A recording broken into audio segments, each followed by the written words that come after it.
Happy Halloween! I am Dr. Sarazawa, and yes, this is the best I can get my hair. We're gonna be talking about the Gorn Halloween update today. This is gonna be kind of another like rant type video where I'm just like looking at the camera and I talk for however long. It's not gonna be as loose as the Sea of Thieves video because that was the whole point of that was just I wasn't posting anything, so I wanted to just record something, not even look at it afterwards, and just post it. This is a little less like that, but still kind of like that. And I want to talk real quick about Gorn, because, you know, we're talking about Gorn today.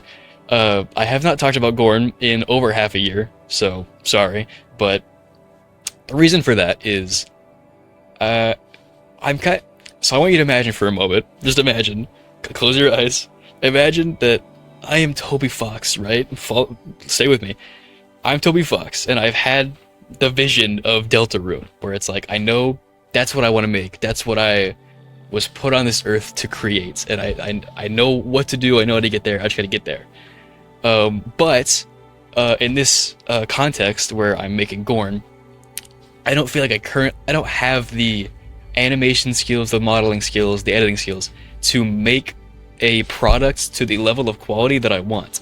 And so instead of, I just horribly peaked, instead of making the video, I'm gonna turn down my gain, just a tiny bit. That was a bit too much. Okay, so instead of making the same project, I make the Gorn project, then okay, I don't like it, but now I'm better at stuff, I'll make it again. I was like, okay, that's a little better, but let's make it again. I don't want to just keep making the same project over and over, because then, one, I don't finish anything, and that is demoralizing. And two, that would just drive me insane, and I also wouldn't be posting it. Apart from the fact that I wouldn't be posting anything and that's demoralizing, it also just would stink to just not have anything out there. And also, if I want to apply for jobs in this field, it would be nice to not go 10 years without finishing anything. So I don't know why I just pointed the screen. So instead of doing that, I am going to, like Toby Fox, I'm going to make Undertale first, where it's I'm proving to myself that I have the skills that I need to make the product that I want before I go and make it. And in this context, Undertale would be content building number 5, which there's only one episode out right now. But actually, the first episode is actually a great example of what the point of it is, where if I were posting the Gorn project, if it, in however many years until it's done, when it's done, if I have any sort of issue with it in my head, where it's oh, it gets a little boring right here, this animation could be better, I will not post it. It will not be posted. I will fix it, and then it will be posted. And that's kind of an unhealthy mindset to have for this kind of stuff, because just nothing you make can be perfect. Gorn is different. I need it to be the best possible product it can be, because it's just it means so much to me. So I need to make something in the meantime that means a little less to me, which concept number 5, I do have a lot of plans for where it's going to go, and I hope it gets there. But the first episode is a great example of that. I don't like the animation very much, because it's just pose to pose. It's the whole point is that it's fast. It was kind of lazy, and in the latter half of the video, even towards the beginning, it's just kind of. It's entertaining to me because it's me talking. It's about SpongeBob, and it's something I made, so I get enjoyment out of it no matter what. But I can tell for the average audience that doesn't know who I am, it would get pretty boring towards the middle. I keep bopping my desk. And that if that was Gorn, I would not be able to upload that with those problems. But because it's something that it's hey, I'm fine with this being kind of subpar. Well, when I say subpar, it's average YouTube level. This is a YouTube video right here, and it's not massively entertaining by any means, but it's good enough to where it's it's a YouTube video. It is what it is. You're not coming to YouTube to see the most amazing, thought-provoking content. It's just YouTube. It's just people talking. And that would probably be a much healthier attitude to have for the Gorn project, and it would make it come out way faster. But that's not, I can't do that. I'm too artful with it, that it just has to be exactly how I envision it. Anyway, moving on. I clicked off of my notes again. Right, Toby Fox Undertale. That was me. I just... anyway, let's begin. Let's begin. I am going to just... I have a recording here of me playing through the update. And we're just going to go through it. I'm not talking in this. I actually, if you want to see the entire, like, unedited, just me reacting to the update, I will put that in the description because, I don't know, just for fun. I've watched this in my free time just because I like watching reactions. So when it's me reacting to stuff, it's like a personal touch. So I like watching my own stuff like that, which is very narcissistic. But yeah, if you want to see my blind reaction in a very unedited, kind of boring at times way, then go watch it, I guess. But we're gonna get into it right now. It is called Fight of the Living and Dead.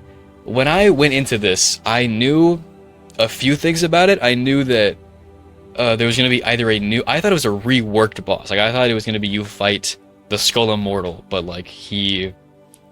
I don't know. he just works a little differently. Like, he's a little spookier. But it turns out this is a whole, just new boss fight. It is a reused arena, like a remodeled arena, I guess, redecorated. But the boss itself is entirely new. Which is, I was not expecting that at all.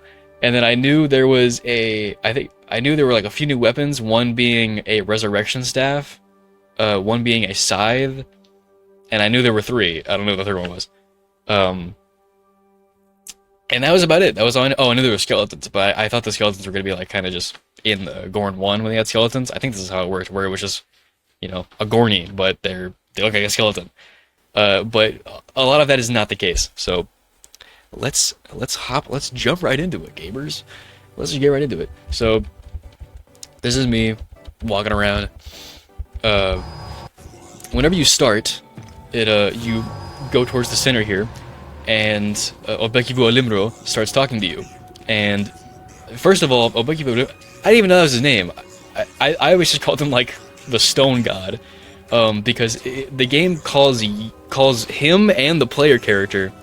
Who is not Kimbe from Gorn 1, they call you both Obekivu Olimro, but I think more often than not, they call the player character the Endless Champion, while the Stone God is the Immortal Champion, which Immortal is Obekivu Olimro, and then the Endless Champion would be, I think, Kyodvu Olimro, something like that. So, that was interesting, but I didn't know there was going to be like a cutscene.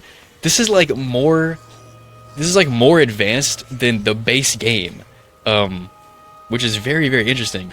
And also the lore implications are very... I will be talking about lore, and some of the... I don't even know how much I've said about Gorn, like, in public, because I just don't talk about it much.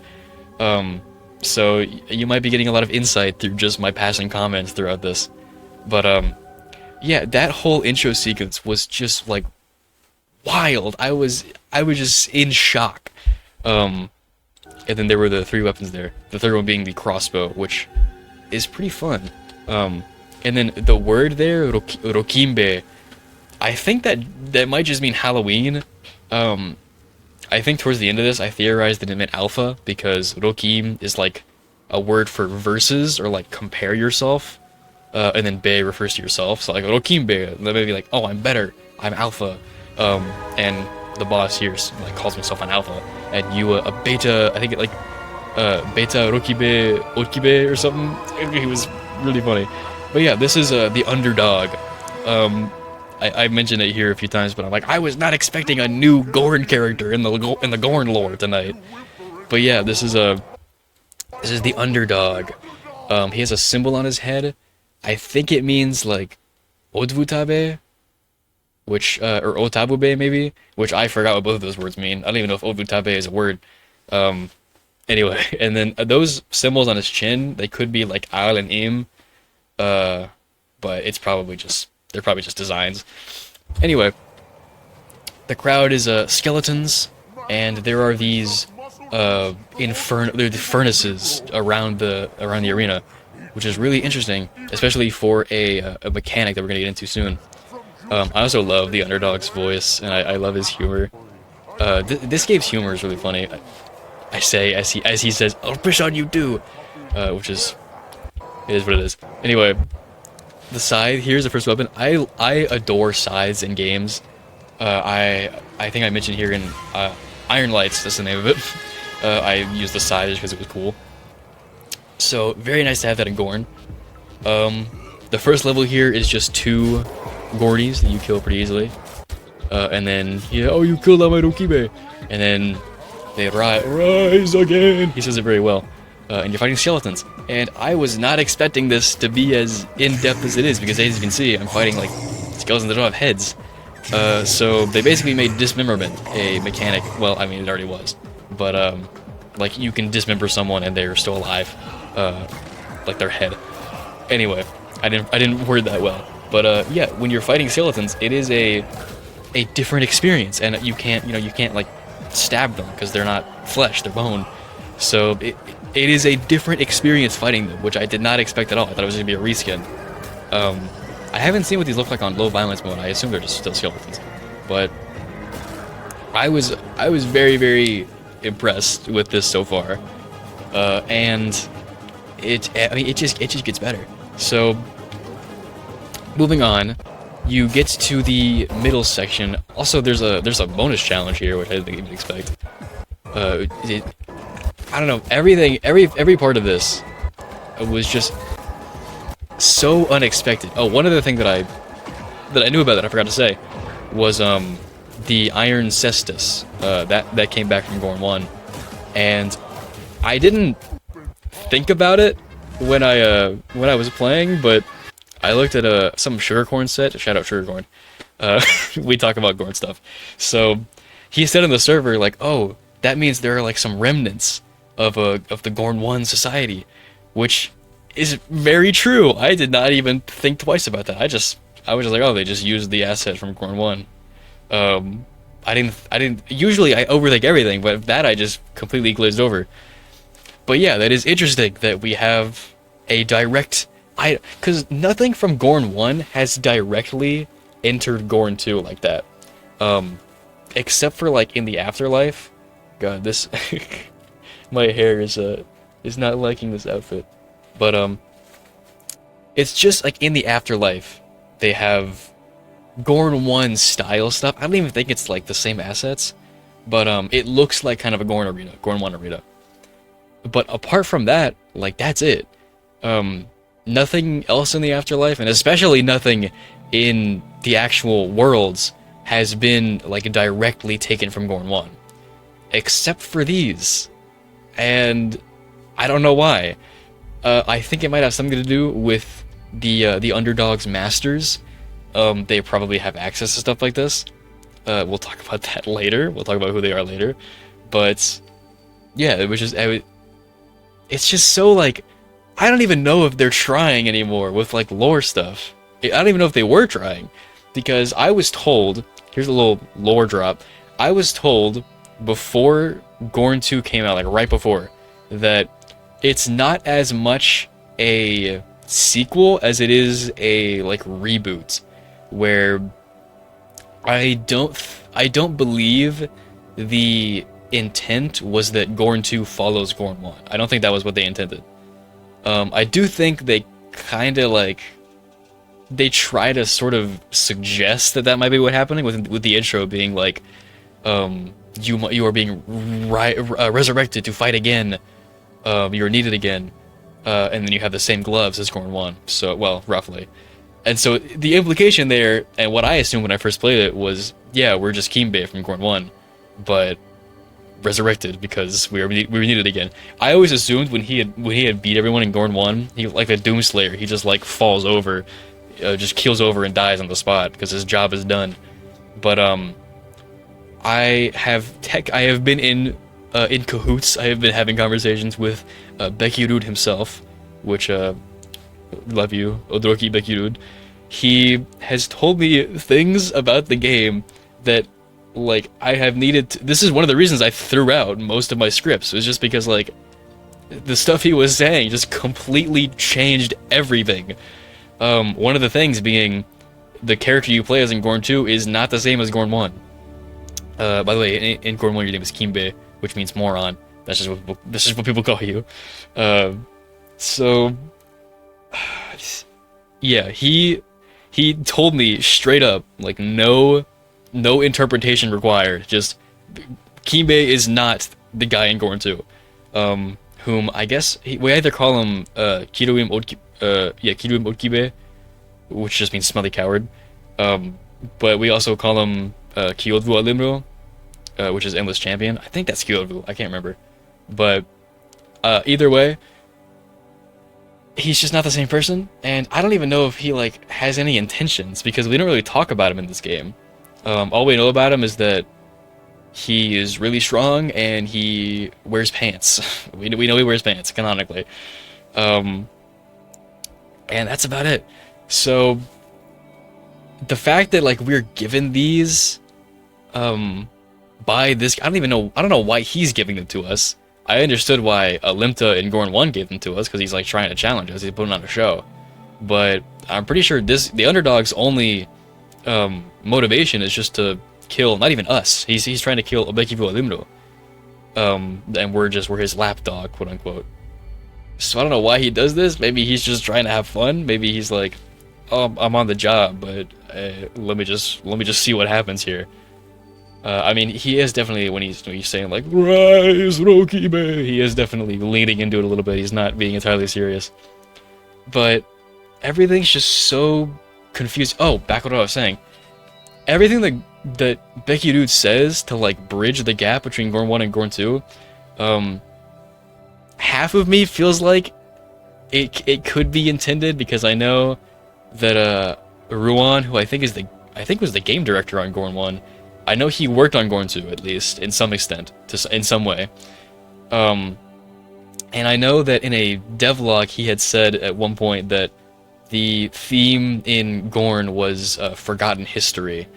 And Bekirud very much seems to be trying to peddle that idea that everything in Gorn 2 is like this new society you took over the arena after you cleared it out and left. Well, after Kimbe killed everyone and then died himself. After that happened, this new society, he calls them the Others, after they moved in and they've just forgotten their history. They don't really like understand their connection to Kirodroki, the language. And even it's weird that in this game they like call direct attention to people speaking English. So I'll just have this playing in the background, why not? In Gorn 1, Alimta speaks English, but I just kind of wrote that off as like convenience for the player, just to not, have to read subtitles the whole game. But in this game, they directly, well, I guess they imply that English is the sophisticated person language, and Kirodroki is the stupid primitive language. Because when you beat Alimta Otaimbe, he starts, like, I guess he loses his connection to the brain that he took, which I have theories about that too, but we're not gonna talk about that right now. He starts speaking more simply, even before you knock him off the brain. He's like, "You putrid trying to say putrid putrid," and then he's just a smelly coward. And then if you knock him off the brain, and then like you're in the fatality moment where you can kill him, if you don't kill him, you let him talk, he starts regressing to like using more Kirodroki words, and then he just goes full Kirodroki and stops speaking English. And it's trying to imply that like when you're stupid, this is what you speak, but that's not what it was about. And so it seems like the people in the Gorn 2 society, like, there's much more of a hierarchy than there was before. Because like Alimta, yeah, he was like a king and he abused his power, but he at least was giving the outward impression that it was like there was a ladder you could climb to become like one of his loyal champions, even though there kind of wasn't. But in this game, it is straight up like, just if you're not in the, even if you're in the arena, if you're not an Alimta, it's just like you're nothing, and you speak the stupid person language. So the reason I started talking about all this, my dichotomy is part of me wants that to be true because it fits so perfectly in everything that Gorn has been trying to talk about. But there is no way that Bekirud has been talking, because I was told that I wasn't told Bekirud specifically, but they said the original like guy that worked on the language, the guy that made the language, whom I assume is Bekirud, was not involved in Gorn 2 at all. And so there's no way that he has been planning all of this and has been telling like the new devs, like, hey, this is the story and this is what the game is about. We gotta this is like everything that has to happen. There's just no way.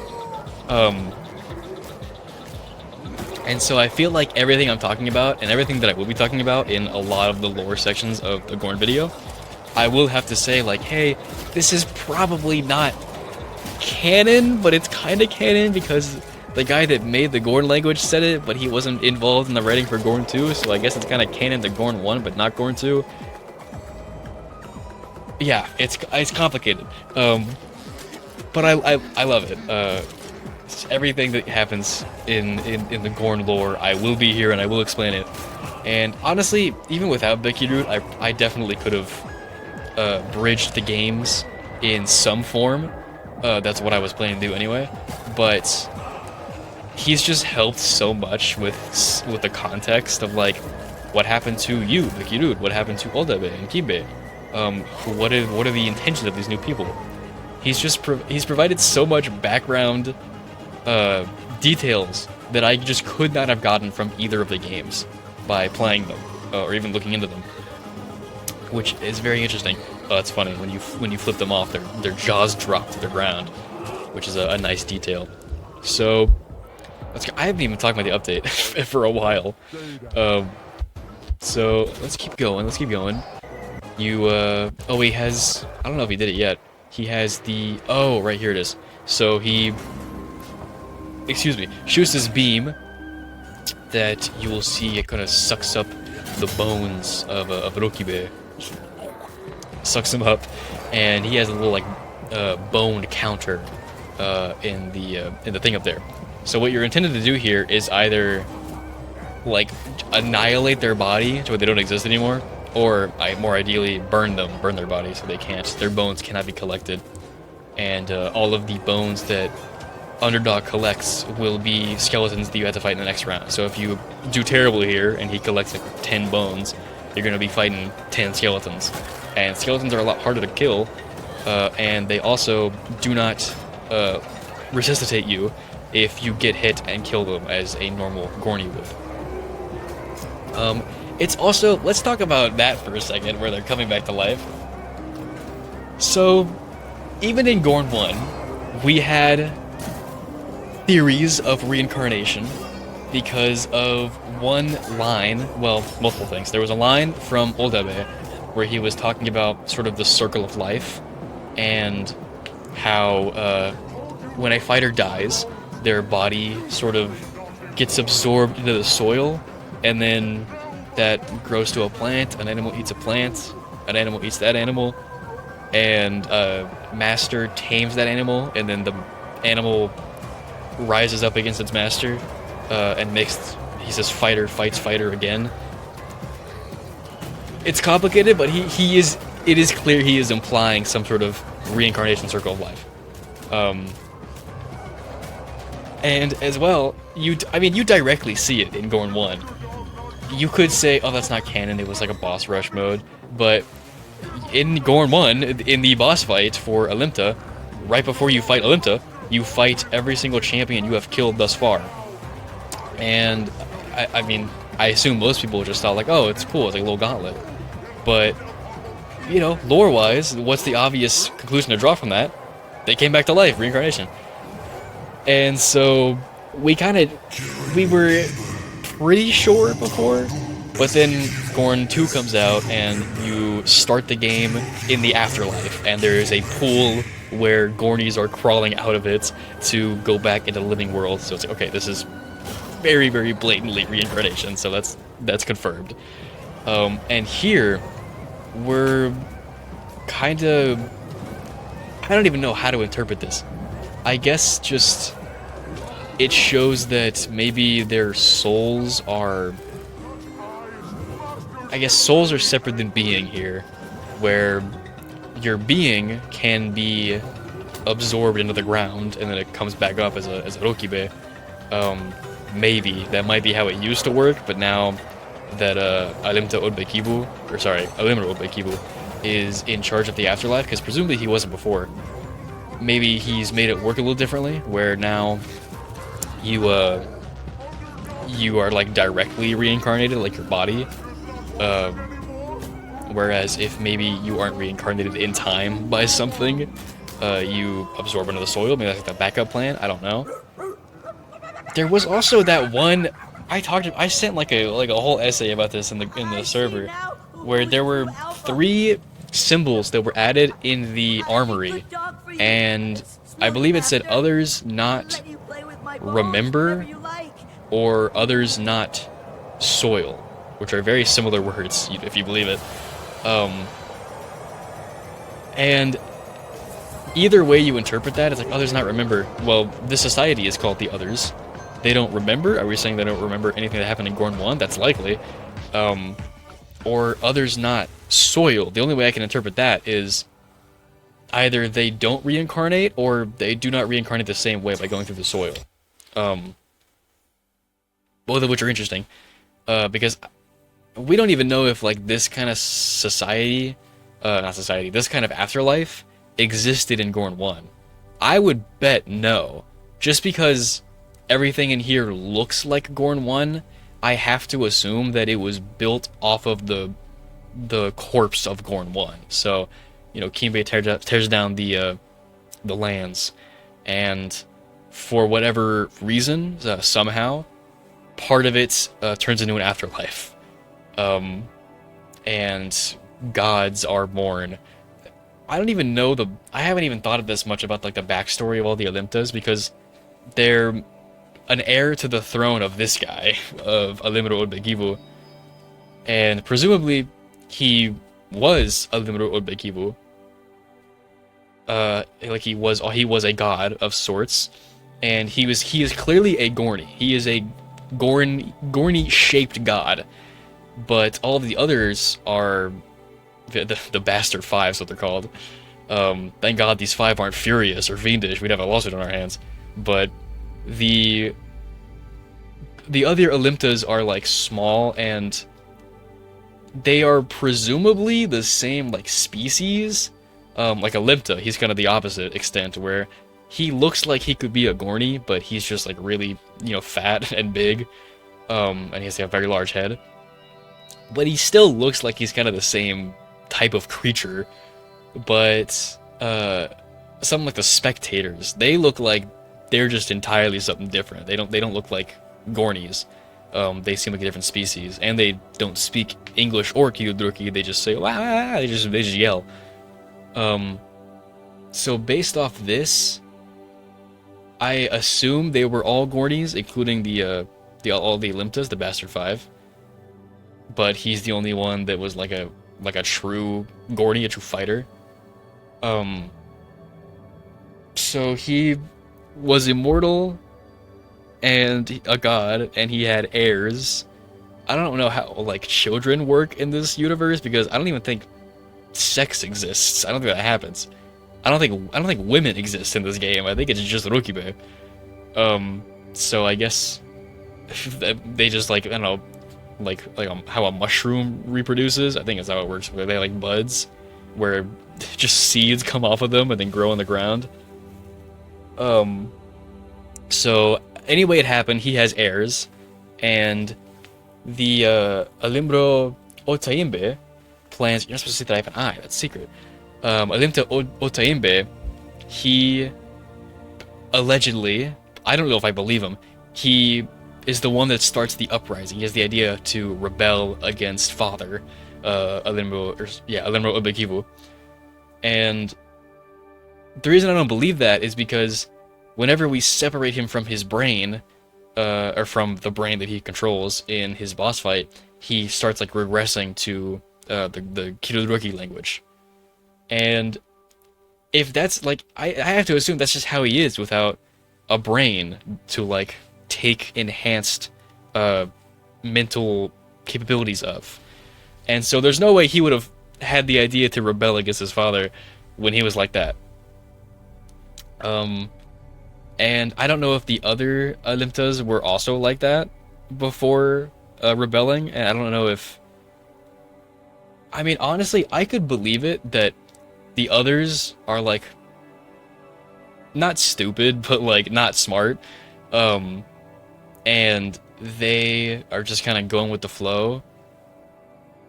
But he was probably the dumbest, Olinto Oteimbe, where he just kind of maybe he just like didn't have any godly.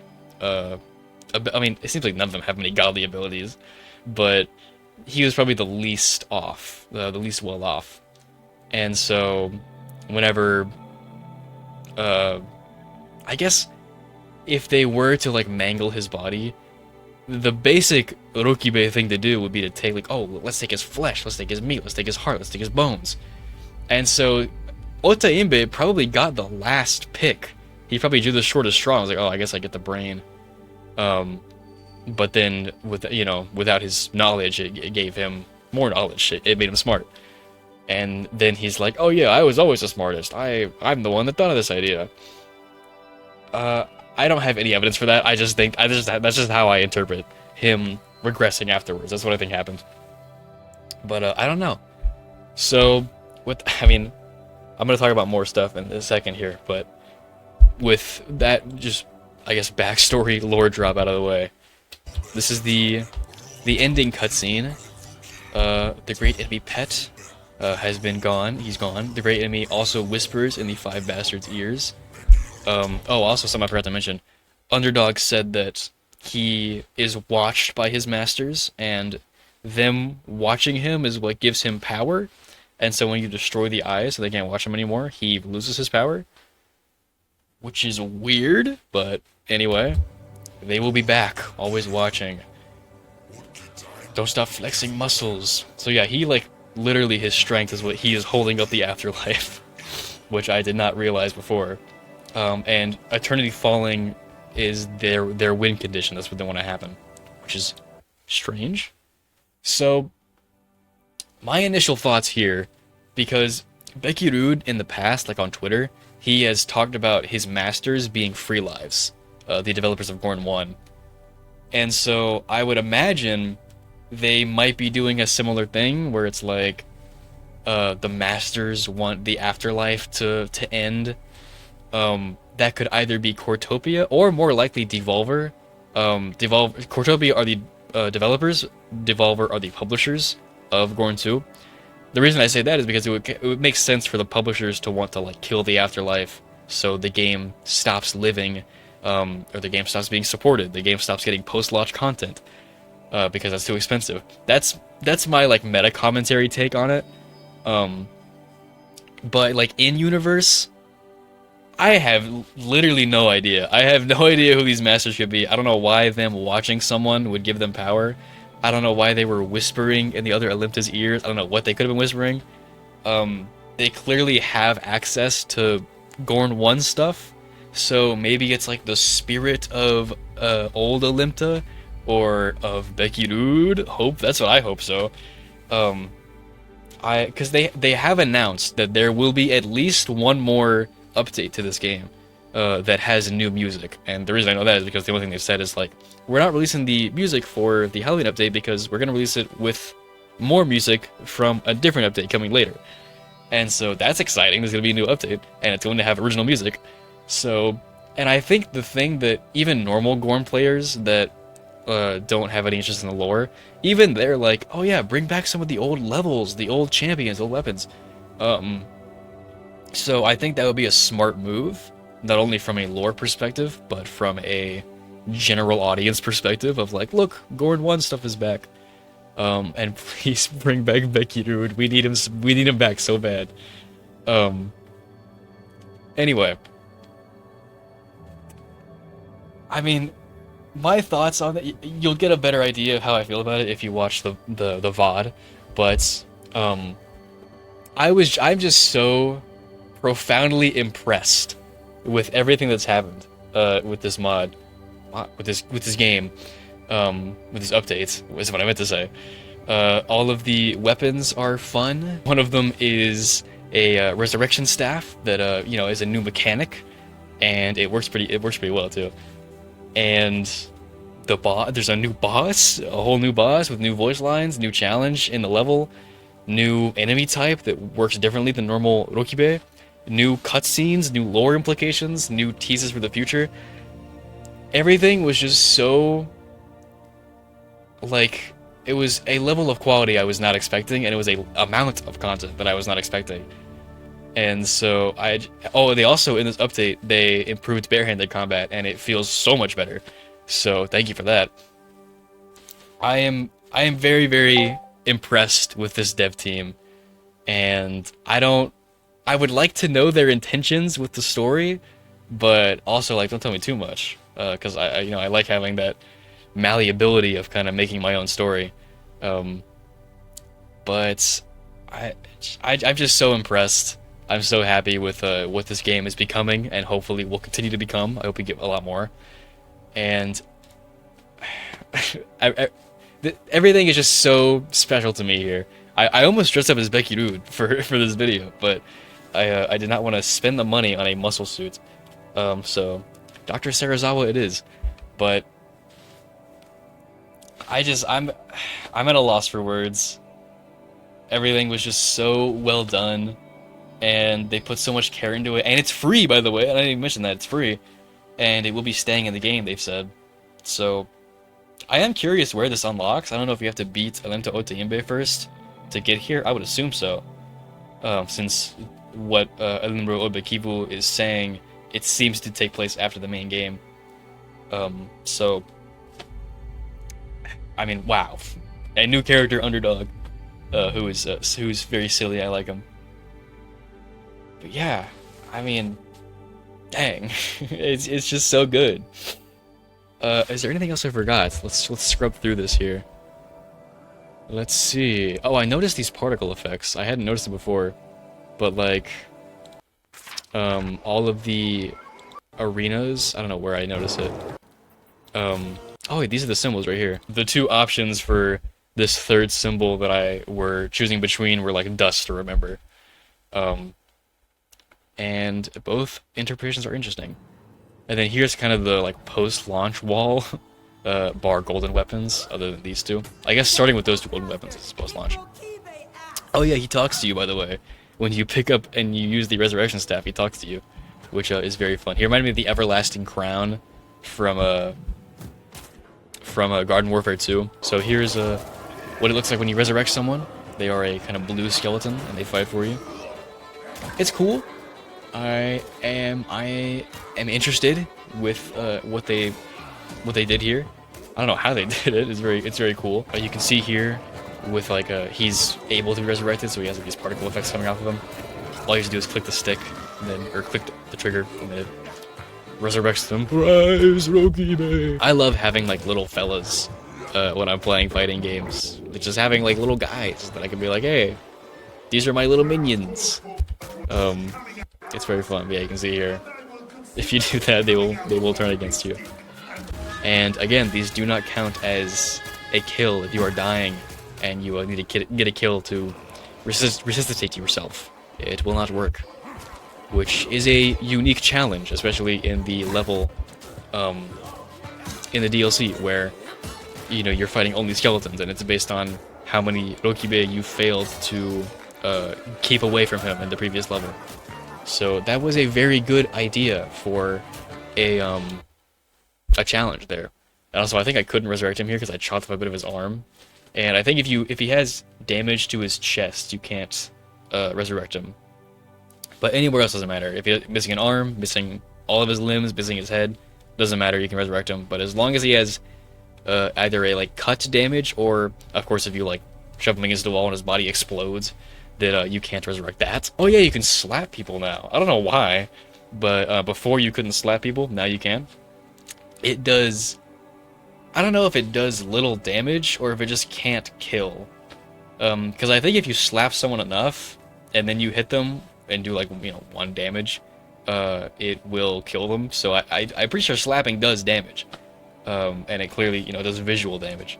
But I don't know why you would ever do it, but it's funny, so I guess that's reason enough. There we have it. That is the Rokimbe arena. That is the Fight of the Living Dead update. I have more to say about this and about the lore stuff, but I'll have to iron it out a little more. I had to finish like the thing I'm working. Oh, I forgot to mention. Rest assured, I am still working on Gorn. I am not putting it off entirely. I am doing some stuff that, regardless of my skill with anything, I won't have to redo. So like right now, I'm just working on like a really big story chart, just like a flow chart, just to have every little piece of information that I need all like on the same page, which is a lot of work. But I am working on that. I will be adding this. I will be adding Underdog. I don't know what, like, I don't know. I will talk about Gorn more. I will try to give more updates whenever I have them. But as of right now, that's all I have to say. It's just I'm working on it, but not a lot, because I'm working on other stuff to build my skills so that I can make it good enough. That might be disappointing to I think I said this already. Might be disappointing to some people, but especially like, you know, the people that made Gorn and people that have like been talking to me about it for years now, and even I think Becky Rude was like trying to imply to me like, hey, now's the time. But I cannot rush this for anyone. I will not rush this for anyone. It is the creative thing in my life that I care the most about, and I will do it the most justice that I can. I'm very excited to work more on it, and I think I am going to try to start doing some 3D modeling soon with it. I think I have a style in mind that I want to go for, which will be fun. And I want to... That's something I wasn't originally intending to do. I was going to just use, you know, the models from Gorn 1 and 2 in the video. But I want more of an overall style to it that's more like my style. And so I will be making every single Gorn character from scratch in my own style. So if you're wondering why it's taking so long, it's stuff like that. It's like, oh yeah, let me just 3D model every single character from scratch again. Just for funsies. So yeah, that's why it's taking so long. But it will be worth it, I swear. At least to me. If not to you, it is what it is. But it'll be worth it to me, and that's all that matters. So yeah, back to the topic of the video that I should be talking about more. Like I said, I'm just very, very impressed. It's just well done, Cortopia. Round of applause. I hope you do more, and I hope you get funded for more. But we're already joking in the trailer for this. They didn't have the budget, so I hope you get funded, and I hope everything works out. But yeah, this was just very good. It was very, very high quality, and it was free. I really hope that this franchise goes places. They had their first collab. Did you know that they had their first collab recently? A game called Color a Cube. Yeah, a game called Color a Cube had a free Gorn DLC. Naturally, I played it. It's a color by number game, so there wasn't much to report on. But for what it was good.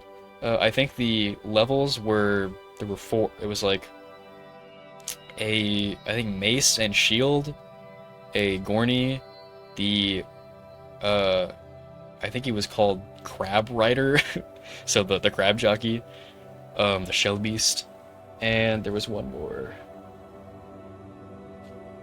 I forgot. But it was fine, but it's just so interesting that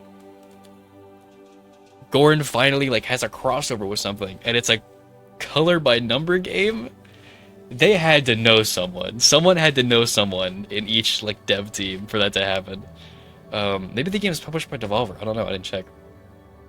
But yeah, I hope we have more collabs. Put them in Fortnite. Put Becky in Fortnite. What would it be? What would be a good collab game? I don't know. Oh, my webcam is struggling right now. That's fine. I am using my phone, by the way. That's why it looks so bad. This is my phone. I don't have a camera right now. But yeah, I don't. What would be a good game for Gorn to cross over with? Let me know. I would think, you know, a fighting game, but what fighting game? Smash Bros? I hope so. That would be the craziest Smash Brothers announcement of my life if they announced Becky Rude. Wow. If I could mod games, I would do it. If I could mod games, I'd mod this one. I just don't have the time. But that's another thing. Mods. Well done. Thank you for adding modding. That's really cool. And then Flat Gorn. Flat Gorn has been thrown around on the server. Well done with Flat Gorn as well. I played the little demo that was posted. It's pretty fun. And don't think I didn't see Odabe in there. I saw him. I pray they make a like God of War style combat game, or like just like a Souls-like type combat game, but it's Gorn. That'd be crazy. The reason I said God of War instead of Souls-like is because I wanted to have like storytelling of a God of War, like what God of War 2018 or Ragnarok. Like, can you imagine that kind of storytelling when it's Gorn? They could do it. The Gorn story has enough there. It would be a huge undertaking, but I would be there. I would write for it. Hire me. That'd be awesome. But yeah, there have been a surprising amount of things to talk about with Gorn. I just haven't been talking about it. I will try to remedy this in the future. But I guess that's all I have to say for this. Happy Halloween. Thank you, Cortopia, for everything. Maybe I'll dress up as Becky another time. I had a skit planned for a segment of the Gorn video where I would be dressed as Becky Rude and I would be drawing with blood on the wall. Be drawing symbols in like the explanation segment of how I'm explaining how the language is built.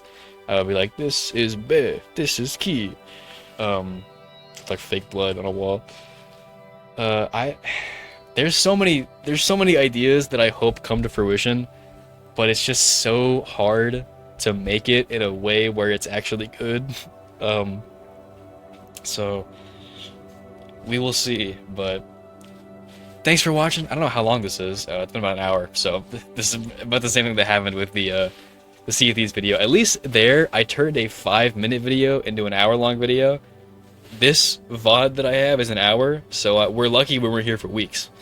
But thank you for watching. Happy Halloween, and I will hopefully be back soon with probably another video like this. I was gonna say contemplate number 5, but I'm not gonna write myself into a corner. So probably something like this. So stay tuned for that.